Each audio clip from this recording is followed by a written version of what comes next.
KSEB pensioners association Vypin മേഖലാ സമ്മേളനം സംഘടിപ്പിച്ചു. നായരമ്പലം മംഗല്യ ഓഡിറ്റോറിയത്തിൽ വെച്ച് നടന്ന സമ്മേളനം സംസ്ഥാന സെക്രട്ടറി NS ഡെയ്സി ഉദ്ഘാടനം ചെയ്തു.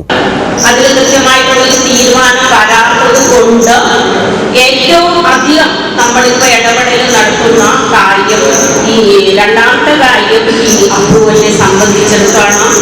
അതിൽ നമ്മുടെ പെൻഷനേഴ്സ് അസോസിയേഷൻ കത്തുകൾ നൽകുകയും അതുപോലെ നേതൃത്വത്തിലിരിക്കുന്ന മിനിസ്റ്റർ ഉൾപ്പെടെയുള്ളവരെ നേരിട്ട് കണ്ട് അത് കൃത്യമായിട്ട് ഈ ഫെബ്രുവരി മാസത്തിലെങ്കിലും ചെയ്യാവുന്ന വിധത്തിലുള്ള ചർച്ചകൾ നടന്നുകൊണ്ടിരിക്കുകയാണ് എന്ന വിവരം കൂടി ഞാനിവിടെ പങ്കുവയ്ക്കുകയാണ്.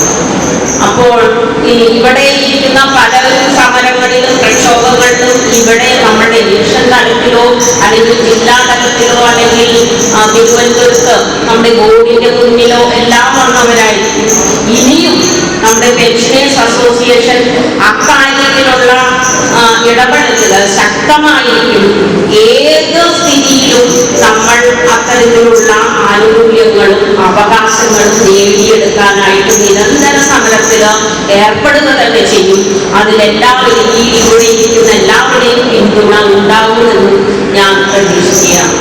KV വാസുദേവൻ അധ്യക്ഷത വഹിച്ചു. ജില്ലാ സെക്രട്ടറി N സുകുമാരൻ, വനിതാവേദി ജില്ലാ convener Geetha J Nair, AG Joy, Ansel Xavier, Appukuttan എന്നിവർ പ്രസംഗിച്ചു. 2024 മുതൽ ലഭിക്കേണ്ട DR കുടിശ്ശിക അനുവദിക്കുക, പെൻഷൻകാർക്ക് ഇൻഷുറൻസ് ഏർപ്പെടുത്തുക, പെൻഷൻ മാസ്റ്റർ ട്രസ്റ്റ് കാര്യക്ഷമമാക്കുക, ഒഴിവുകൾ നികത്തി ഉപഭോക്താക്കൾക്ക് മെച്ചപ്പെട്ട സേവനം നൽകുക, കോൺട്രാക്ട് തൊഴിലാളികളുടെ ബില്ലുകൾ വേഗത്തിൽ നൽകുക, 2023 കാലാവധി കഴിഞ്ഞ ദീർഘകാല കരാർ പുതുക്കി പെൻഷൻ പരിഷ്കരിക്കുക തുടങ്ങിയ ആവശ്യങ്ങളാണ് സമ്മേളനത്തിൽ ഉന്നയിച്ചത്. ചടങ്ങിൽ 80 വയസ്സ് കഴിഞ്ഞവരെ ആദരിക്കുകയും ലഘുനാടകവും നടന്നു.